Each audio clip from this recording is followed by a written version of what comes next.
Pede desculpa para ele. Pede desculpa, não, que desculpa é chato. Dá presente que a gente fica mais contente. Filipenses capítulo 4, para nossa breve reflexão nessa noite. Eu vinha de Goiânia, eu sou pastor da 4ª Igreja Batista de Goiânia, um pouco também por causa do Jesus. E eu vim pensando nessa carta de Paulo aos Filipenses e um pouco sobre essa agenda de estar aqui hoje. No começo da semana, eu pensava, eu e os meus botões, que eu não queria pregar hoje. Então eu ia escalar alguém para pregar na igreja nesse domingo e ia sair um pouco da frente dos irmãos, porque eles devem estar muito enjoados de mim. Eu faço todos os dias, 7h30 da manhã, tenho um tempo de oração no Instagram, prego todo domingo de manhã na escola bíblica e prego todo domingo à noite, então tem gente que não aguenta mais me ver. Eu falei, eu vou dar um tempo para os irmãos. E pensei só comigo, falei, eu vou escalar alguém para pregar no meu lugar domingo, não vou avisar ninguém, e vou ficar livre domingo. Aí o Arnaldo, curioso, perguntou o que eu ia fazer domingo. Eu falei, eu acho que nada, por enquanto eu não estou fazendo nada. Mas a minha esperança é que ele falasse, vem almoçar. Pô, a Cida vai fazer uma feijoada, vem almoçar, né, alguma coisa desse tipo. Ele falou, tá bom. 2 minutos depois ele falou, você não quer pregar? É aniversário do Jesus, só que é segredo. Aí, me fiz de difícil, lógico, o passe é caro. Falei, que dia? Ele falou, domingo. Eu falei, que hora? Ele falou, 7 horas. Eu falei, que hora que eu tenho que chegar? Ele falou, até 7h10. Eu falei, eu vou. Porque eu sou difícil. Eu sou difícil. Mas não estava na agenda. Não estava na agenda, não estava na programação estar aqui nessa noite. E por que eu estou dizendo isso? Porque eu fiquei pensando que essa igreja em Filipos também não estava na agenda de Paulo. Paulo queria ir para a Ásia. Paulo não queria ir para a Europa. Paulo não queria passar a Macedônia. Ele queria ir para a Ásia. E ele agendava todos os dias o destino dele, o caminho dele. E a Bíblia diz que o Espírito Santo frustrava a agenda de Paulo. Ele frustrava a agenda de Paulo. Paulo fazia um programa. O Espírito Santo impedia que ele fosse. Até que ele passou a Macedônia, até que ele chegou em Filipos. Então, eu queria começar chamando a sua atenção para isso. Às vezes, você está um tanto frustrado, porque a sua agenda não se cumpre, as coisas não estão saindo exatamente do jeito que você quer, porque os seus planos não se realizam da forma como você planejou, ou saiu do seu controle a situação. Fica tranquilo, Deus escreve histórias assim. Muitas vezes Deus frustra as agendas que nós temos justamente para escrever a história dele nas nossas vidas. Para que a vontade dele aconteça nas nossas vidas. E nós muitas vezes reclamamos dessa agenda que nós não estamos conseguindo cumprir. Fica em paz, meu irmão. Talvez seja o próprio Deus querendo tomar a sua agenda para ele. Querendo colocar você não onde você quer, não no lugar que você planejou, mas querendo colocar você exatamente no lugar que ele quer, no lugar que ele tem planejado para você, para que a história dele na sua vida aconteça. Amém? Então essa carta é fruto dessa agenda frustrada. Se Deus não frustra a agenda de Paulo, nós não tínhamos essa história. Então fica tranquilo, fica tranquilo. Eu lembro disso todas as vezes que eu lembro que eu vou fazer 25 anos de casado. Eu estou casado há 25 anos porque um dia Deus frustrou a minha agenda. Um dia ele fez que a namorada terminasse comigo, lá no Mato Grosso. E eu fui embora para Rondônia de novo, revoltado da vida, pensando, acabou a minha vida. Mas hoje, há muito tempo já, eu tenho plena convicção de que aquela era a agenda de Deus. Por causa do fim de um relacionamento, eu voltei para Rondônia. Por causa da dificuldade que vivia com o fim desse relacionamento, eu fui para a igreja. Porque eu fui para a igreja, eu encontrei a minha esposa. E há 25 anos eu estou casado. Esses tempos atrás eu fiz uma poesia chamada Na Cuia do Tereré. E nessa poesia eu disse que Deus tirou uma princesa da minha vida para me dar uma rainha. Deus fez bem para mim. Deus foi bom comigo, apesar de todo sofrimento. Cuidado, porque às vezes a gente reclama da bênção de Deus. A gente murmura em meio à bênção de Deus. Talvez a dificuldade que você esteja passando hoje é bênção de Deus na sua vida, para que Ele coloque você no lugar que Ele quer. Amém? Então esse é o texto de Filipenses, uma história que surge a partir de uma agenda frustrada. E eu queria refletir com vocês no capítulo 4.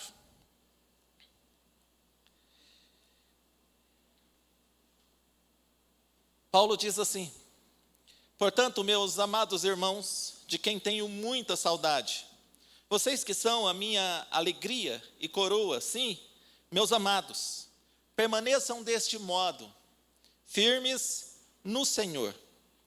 Peço a Evódia e peço a Sintique que no Senhor tenham o mesmo modo de pensar. E peço também a você, fiel companheiro de julgo, que auxilie essas mulheres, pois juntas se esforçaram comigo no Evangelho, juntamente com Clemente e com os demais cooperadores meus, cujos nomes se encontram no livro da vida. Eu estava lendo esse texto hoje cedo e fiquei contente, porque a gente vê nesse texto que ninguém faz nada sozinho. A gente fala do apóstolo Paulo, mas ele nunca fez nada sozinho. Por isso a glória é sempre de Deus, porque Deus levanta a gente e levanta gente para fazer com a gente. Ninguém fez nada sozinho. Verso 4. Alegrem-se sempre no Senhor. Outra vez digo, alegrem-se. Que a moderação de vocês seja conhecida por todos. Perto está o Senhor. Não fiquem preocupados com coisa alguma, ou na sua versão, não esteja ansioso por coisa alguma, mas em tudo sejam conhecidas diante de Deus os pedidos de vocês, pela oração e pela súplica com ações de graças. E a paz de Deus, que excede todo o entendimento, guardará o coração e a mente de vocês em Cristo Jesus. Finalmente, irmãos, tudo que é verdadeiro, tudo que é respeitável, tudo que é justo, tudo que é puro, tudo que é amável, tudo que é de boa fama, se alguma virtude há e se algum louvor existe, seja isso o que ocupe o pensamento de vocês. O que também aprenderam e receberam e ouviram de mim, e o que viram em mim, isso ponham em prática. E o Deus da paz estará com vocês. Amém? Nesse texto eu gostaria de refletir com vocês nessa noite. Primeiro, porque o apóstolo Paulo nos faz lembrar que o centro da nossa vida é o Senhor. Ele começa dizendo, fiquem firmes no Senhor. Continua dizendo, pensem concordemente no Senhor. E diz, alegrem-se no Senhor. Ele nos faz lembrar que o Senhor é o princípio da nossa vida, que o Senhor é o nosso caminho, que o Senhor é o Deus presente, que o Senhor é o nosso futuro e é o nosso destino final, que vivemos e existimos nele. Por isso, nós deveríamos descansar um pouco mais nessa verdade. A minha vida e a sua vida está no Senhor. É no Senhor que nós existimos. E no Senhor nós nunca deixaremos de existir. Por isso, o apóstolo Paulo chama a atenção para isso. Olha, foque no Senhor. Você pensa que você vai conseguir ser alegre neste mundo? É muito difícil. Esse mundo é muito dolorido, é muito triste. Porque quando as coisas não estão ruins para nós, estão ruins para a gente que a gente ama. Quem vai estar contente num tempo desse? 7 horas da manhã, eu recebo a primeira notícia. Morreu a mãe de uma ovelha da igreja lá em Goiânia. 9h30 da manhã, morreu a irmã de uma outra ovelha lá de Goiânia. Como é que você celebra a vida diante desses acontecimentos? Lembrando que não são os acontecimentos que nos move a celebração, mas o Senhor. A nossa alegria é o Senhor. Se você pensa em se alegrar com as coisas deste mundo, fiquem sabendo, todas elas são passageiras. E todas elas são vulneráveis. Hoje temos, amanhã não temos. Hoje estamos no controle, amanhã não estamos. Hoje estamos vencendo, amanhã estamos perdendo. Dia saudável, dia enfermo. Dias duros, dias empregado, dia desempregado, dia com dinheiro, dia em aperto. A vida é desse jeito. A vida é uma série de subidas e descidas constantes. Porém, eu e você somos convidados pelo apóstolo Paulo a nos alegrarmos naquele que não há variação. Naquele que não desce nem sobe, não há variação de humor, não há dia ruim, nem dia bom, há simplesmente a presença do Senhor e nela nos alegramos. É na presença do Senhor. Volte a pensar no Senhor em tudo. Volte a pensar no Senhor. Nos seus momentos de dificuldade, lembre-se, o Senhor é com você. Nos seus momentos de alegria, lembre-se de agradecer ao Senhor. Tenha o Senhor sempre em mente. Então, Paulo nos chama a atenção para isso. O Senhor deve ser o nosso ponto de partida, o sustento no caminho, a esperança no futuro e o nosso ponto de chegada. Uma das canções que eu gostava quando era mais criança, e não tinha nada a ver com o evangélico, mas eu gostava, na verdade eu gostava de duas, eram 100 ovelhas, e a outra, não, eram 3, olha só que memória boa, eram 100 ovelhas, segura na mão de Deus e vai, lembra? Segura na mão de Deus e vai, essas águas do mar da vida, mas eu sempre achei linda essa música, e a outra era Caminhando Eu Vou para Canaã. Preste atenção, muitos de nós andamos entristecidos, porque não estamos mais caminhando para Canaã.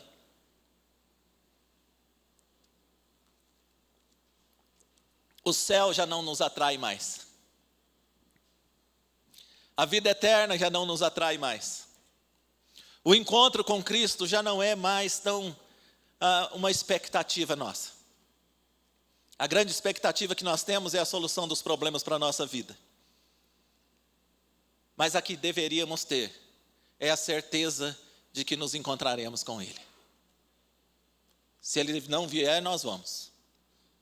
E esse dia será bom do mesmo jeito. Que a gente possa caminhar um pouco mais para Canaã, com a alegria de estarmos vivendo sim, mas sabemos que, por incrível que pareça, vou falar uma palavra que o Arnaldo gosta muito. Lucro. Lucro. Melhor lucro do que prejuízo. Para o apóstolo Paulo, ele diz que morrer é lucro. É ganho. Já pensou? Nós temos uma promessa de que não choraremos mais? Não sentiremos mais dor? Não haverá mais luta, tribulação, disputa? Não haverá mais traição, frustração? Que dia maravilhoso esse! Esse é o lugar para onde nós estamos indo. O Senhor é o nosso destino final. Não se iludam, o nosso destino final não é o cemitério, gente. O nosso destino final é o Senhor. É para Ele que nós estamos indo todos os dias e estamos cada vez mais perto. Nunca se esqueçam disso. Segundo, o apóstolo Paulo diz, seja moderada, ou seja conhecida de todos a moderação de vocês ou a amabilidade de vocês, sejam amáveis. Alguns estudiosos dizem que ele fala isso para a comunidade em Filipos, outros dizem que está falando para cada um dos irmãos individualmente. Mas seja a bondade de vocês reconhecida. Você não precisa mostrar a sua esmola, mas não precisa esconder a sua atitude, porque a sua atitude motiva outras pessoas. É engraçado que eu ouvi isso esses dias de alguém que falou assim: eu estou caminhando. Não parece, mas eu estou caminhando. É porque não é do dia para a noite também que vai parecer, né? Mas eu estou caminhando. Primeiro para sobreviver e depois, se der certo, para emagrecer. Mas a primeira proposta é para sobreviver. E alguém disse para mim: pastor, por que o senhor não tira a foto do senhor caminhando? Eu não estou acreditando que o senhor está caminhando. Eu falei: uai, mas para quê que eu vou tirar foto? Eu estou caminhando. Não vejo muito sentido. Ninguém vai ficar invejando o meu tanquinho, né? Que parece mais uma maquininha daquelas de lavar roupa, redondinha. Ninguém vai ficar reparando isso. E a pessoa disse para mim: não, pastor, o senhor precisa lembrar que o senhor vai incentivar outras pessoas a caminhar. Eu falei: meu Deus do céu, será que eu vou ter que caminhar para outra pessoa querer caminhar? Eu quero caminhar falando: isso é ruim demais, eu não gosto disso, estou aqui, obrigado. Mas é necessário. Então eu fiquei pensando, algumas atitudes nossas, irmãos, não precisa ser escondida, não. A nossa boa educação não precisa ser escondida, não. A nossa voluntariedade não precisa ser escondida, não. Você não precisa mostrar quanto você está dando, mas você precisa mostrar que você está participando. Essa era a lógica dos multirão lá em Porto Velho. Quando a gente está começando um trabalho, tudo tem que ser feito na base do multirão. E alguém falava assim: pastor, o senhor vai lá, mas vai fazer o quê? Eu falei: eu vou lá ajudar. O pessoal não queria deixar eu trabalhar muito, mas eu estava lá, empenhado, pelo menos dizendo: vamos lá, gente, vamos lá, deixa que eu carrego, carrega esse, deixa que eu carrego um, carrega esse, para incentivar as pessoas. A sua bondade incentiva as pessoas, a sua boa educação incentiva as pessoas. A forma como você trata a sua família incentiva as pessoas. Gente, eu sou um aprendiz do Jesus. Meu sonho, e tem sido um desafio esses dias, meu sonho é conseguir ouvir do jeito que o Jesus ouve. O Jesus me incentiva, o pastor Jesus me incentiva a ouvir. É impressionante como quando eu sento perto dele, ele me ouve. E eu fico pensando, às vezes, meu Deus, o Jesus tem tanta coisa importante na vida para fazer. Ele está me ouvindo aqui. Sabe, essa atitude cristã de ouvir, me incentiva. Eu quando vejo ele fazendo isso, e não é só comigo, eu vi que ele faz isso com todo mundo. E eu fico pensando, eu quero fazer igualzinho ele. Porque a minha ansiedade, a minha pressa, o meu pensar acelerado, muitas vezes faz eu responder pergunta que a pessoa nem fez ainda.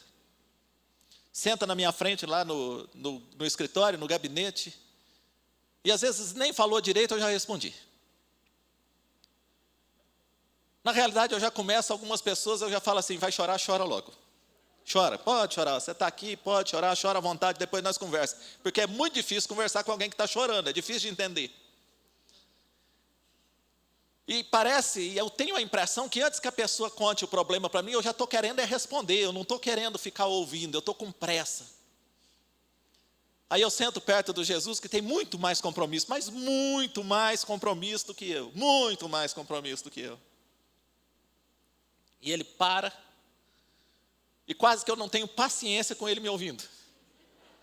Quase que eu falo assim: Jesus, fala alguma coisa agora você, fala, que eu estou quase sem paciência, mas é uma forma amável de tratar. Você está ouvindo as pessoas? Essa semana o pastor Aloysio falando para as famílias, na nossa programação da quarta igreja da Central, o pastor Aloysio é um pastor lá de Porto Velho, o pastor Jesus conhece, um querido nosso, e ele diz que o grande desafio das nossas famílias na pandemia é nos ouvirmos. Ouvir o que o outro está sentindo. parar um pouco em casa, sentar e falar assim: como é que você está sobrevivendo a essa pandemia, meu amor? Como é que os meus filhos estão sobrevivendo? Sentar com o seu filho e pedir para ele: fala para mim, como é que você está sentindo? Como é que está essa ideia de aula remota? Como é que está esse negócio de ficar em casa o tempo inteiro? A sua esposa ou o seu marido? E ouvir a ponto da pessoa querer falar o sentimento dela e não só o acontecimento. Eu achei isso interessantíssimo. Porque às vezes a gente só consegue contar os acontecimentos e não consegue falar de sentimento, até porque a outra pessoa não está disposta a ouvir o que estamos sentindo. Que a amabilidade de vocês, que a moderação de vocês sejam conhecidas de todos. E eu quero encerrar agora com um momento coaching do Paulo. 5 passos para a paz. E eu quis escrever isso, e quem disse que eu sei escrever coaching? Aí eu fui escrever um texto, tinha que escrever coach, não sabia escrever coach, coloquei treinador. É o Paulo treinador. E aí eu quero encerrar e queria convidar você a prestar atenção nesses passos, porque são simples, mas podem mudar a sua vida. Esse ficou um discurso coach. Você nunca mais será a mesma pessoa. Vão gritar todo mundo? Não, não vamos gritar todo mundo. Não, não vai precisar gritar todo mundo. Pode ficar em paz. É quando o apóstolo Paulo fala sobre preocupação. Eu não vou pedir para levantar a mão, mas eu poderia pedir para levantar a mão. Quem está preocupado? Quem está ansioso nesses dias? O apóstolo Paulo aconselha os irmãos em Filipos que não fiquem preocupados e nem ansiosos com coisa alguma. Parece uma utopia. Não, Paulo não sabia que existia pandemia. O Paulo não devia fazer ideia dos problemas que a gente ia enfrentar nesse tempo. Como é que não vamos viver preocupados? Mas é isso que o apóstolo Paulo está dizendo. Não estejam preocupados. E ele só não diz não estejam preocupados, como ele nos mostra um caminho para vencermos essa preocupação e essa ansiedade antes que ela se torne uma patologia mesmo, antes que ela se torne uma doença nas nossas vidas. Pronto? Vamos aprender com Paulo? Ele diz, primeiro, ore. A gente não leva muito a sério isso. Mas a oração é o maior antídoto contra a preocupação. Paulo diz, ore. Façam conhecidas do Senhor. Fala para o Senhor. Conta para o Senhor o que está tirando a sua paz. Conta para o Senhor o que está agoniando o seu coração.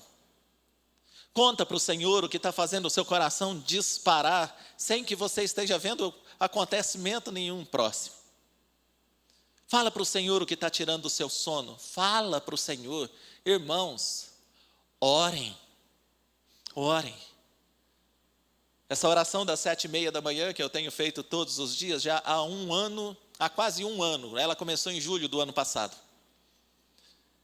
Eu percebo que ela tem sido um jeito que eu arrumei para sobreviver. Não, eu não oro pelos irmãos, eu oro com os irmãos. E não é uma programação oficial, que eu só falo, olha, participa só quem quer, porque é um propósito meu. Eu preciso. Só que eu não sei fazer muita coisa sozinho, então, se vocês quiserem participar, esse foi o meu convite aos irmãos, e nós estamos há quase um ano orando, todos os dias 7:30 da manhã. Todos os dias 7:30 da manhã eu sou obrigado a ler um versículo. Todos os dias 7:30 da manhã eu sou obrigado a pensar em alguma coisa, porque eu vou compartilhar daquilo com os irmãos. Todos os dias naquele horário, além de ler a Bíblia, pensar sobre aquilo que eu li, falar com os irmãos, eu vou orar pela causa deles e pelas minhas causas. Quando eu saio do meu estúdio, um quartinho lá no fundo, quando eu saio do meu estúdio, e as notícias ruins começam a chegar no WhatsApp, eu começo a lembrar que eu acabei de orar. Eu acabei de falar com Deus, eu acabei de dar uma palavra de incentivo para os irmãos, eu acabei de crer que Deus era poderoso e estava cuidando de mim, então eu não vou deixar aquela notícia me abalar, não. Eu vou confiar naquilo que eu acabei de fazer. E isso tem sido uma prática diária, de devocional diário, de oração todos os dias. E é um jeito que eu arrumei para sobreviver. Porque senão eu surto. Eu sei, eu não tenho cara de doido, mas eu sou capaz de surtar. Ore. Para de reclamar um pouco da vida, para de emburrar, para de ficar quietinho, amuado num canto e começa a falar para Deus daquilo que está acontecendo. Mas o apóstolo Paulo dá mais uma dica para a gente. No meio dessa oração, começa a lembrar por que você está vivo até hoje. Porque só vivo ora. Como é que você sobreviveu até hoje? Quem tem sustentado você até hoje? De que forma você viveu até hoje para chegar aos pés do Senhor e orar? E aí o apóstolo Paulo diz, ore com ações de graças. Traga à memória coisas boas. Começa a pensar em coisas boas. Traga a memória, traga a lembrança. Porque nós vamos para os pés do Senhor chorar muitas vezes respostas de oração que tivemos. É quase você chorar na mesa porque só tem pão. Pão é resposta de oração.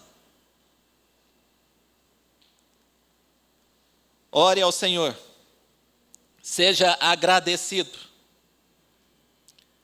Aí ele diz, olha, agora que você colocou diante do Senhor todo o inferno que estava na sua mente, toda a perturbação que estava na sua mente, agora que você derramou isso diante do Senhor, não faça como o cachorro que volta ao vômito.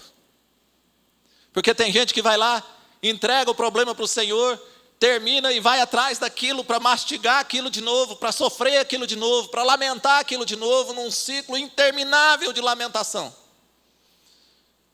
O apóstolo Paulo diz, olha, mude o seu jeito de pensar.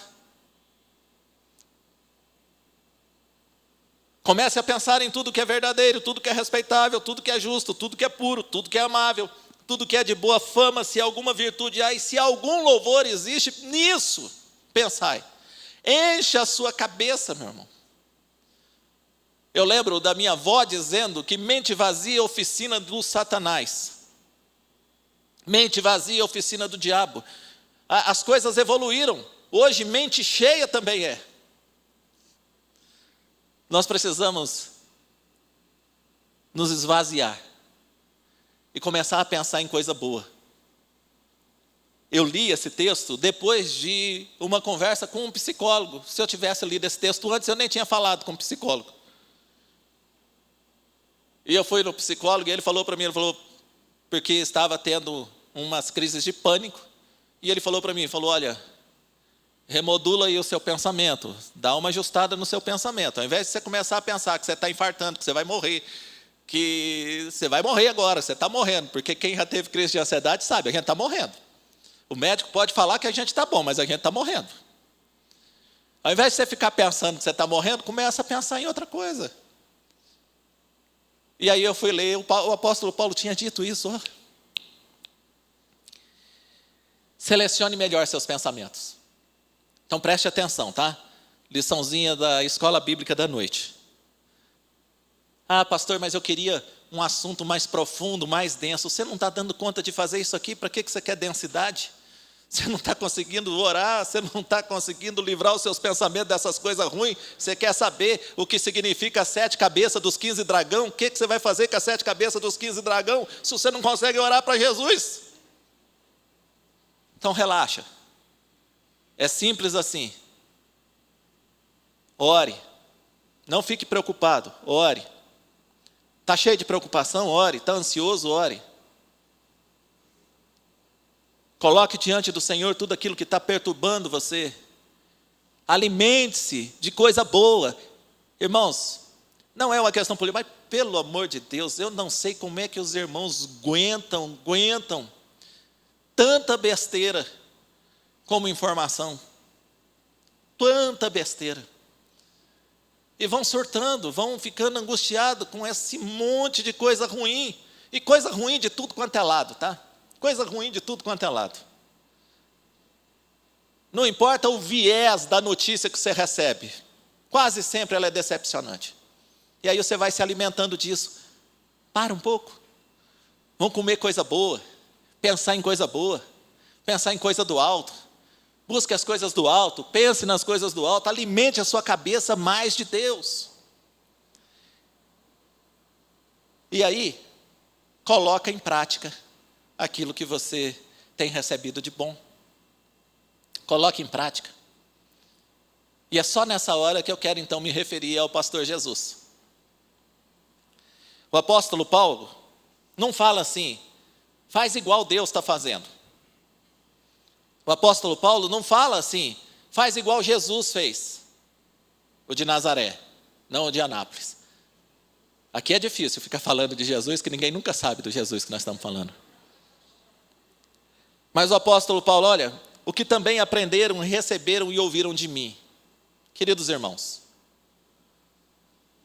poucas pessoas, não são muitas pessoas, têm o privilégio que vocês têm, de ter um pastor centrado na palavra, um homem de Deus. O Jesus é um homem de Deus. Um homem que ouve a todos. Um homem moderado no falar. Treme a testa, pisca o olho, mas está ali. Firme, moderado, responsável, zeloso com os irmãos e zeloso com o patrimônio dos irmãos. Gente que vocês podem confiar. Copiem. Aproveitem que vocês têm uma boa referência, porque não é toda igreja que tem uma boa referência, não. Não é todo pastor que pode ser copiado, mas vocês têm um pastor que vocês podem copiar, que vocês podem prestar atenção no que ele fala, e que vocês podem falar que ele ouve. Aproveitem esse privilégio. Deus tem abençoado vocês nesse tempo. Gente, não tenha dúvida disso. Tá, ó, eu conheço. Não só o Jesus, mas eu conheço muita gente. Há 4, 5 anos, eu sou o secretário nacional da ordem. Até nisso Jesus manda em mim. Ele é o presidente da convenção. Eu sou um secretário, que lido só com pastores. E o fato de lidar só com pastores, me faz ter mais certeza ainda daquilo que afirmo a vocês aqui nessa noite. Copiem o Jesus. Copiem. Porque o apóstolo Paulo fala para Filipos, os irmãos podem me copiar. E eu falo para a Igreja Central de Anápolis, podem copiar o Jesus. Vocês têm um bom exemplo e uma boa referência para fazer boas coisas. Então, só recapitulando, está preocupado? Ore. Seja agradecido. Selecione melhor seus pensamentos.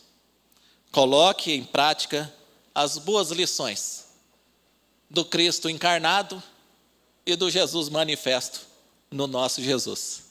Amém? E sabe o que acontece? O Deus da paz estará com vocês. É assim que o apóstolo Paulo disse.